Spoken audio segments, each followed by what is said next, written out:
पुराने समय की बात है। एक छोटा सा गांव था जहां एक किसान अपने दो बेटों के साथ रहता था। किसान बहुत मेहनती था और हमेशा अपने बेटों को समय का महत्व समझाता रहता। वह कहता, समय किसी के लिए रुकता नहीं, इसे व्यर्थ मत गंवाओ। समय को सही तरह से उपयोग करने वाले ही जीवन में सफल होते हैं।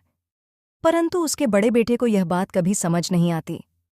वह समय को खेलकूद और आराम में बिताता। उसके लिए आज का काम कल पर टालना एक आदत बन गई थी। दूसरी ओर छोटा बेटा पिता की बातों को गंभीरता से लेता और हर काम समय पर करता। वह अपने पढ़ाई, खेती में मदद और अन्य कामों को पहले से योजना बनाकर पूरा करता।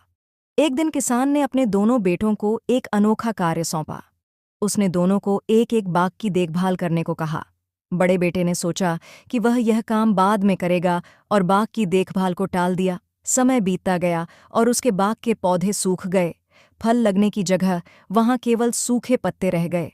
छोटे बेटे ने बाग की पूरी जिम्मेदारी से देखभाल की।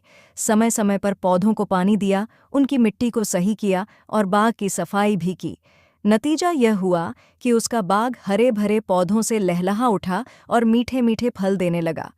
फसल के समय किसान ने दोनों बेटों को बुलाया और उनके काम का परिणाम दिखाया। बड़े बेटे को अपनी गलती का एहसास हुआ। उसने महसूस किया कि समय को व्यर्थ गंवाने से केवल नुकसान ही होता है। उसने अपने छोटे भाई से सीख लेकर समय का सदुपयोग करने की ठानी।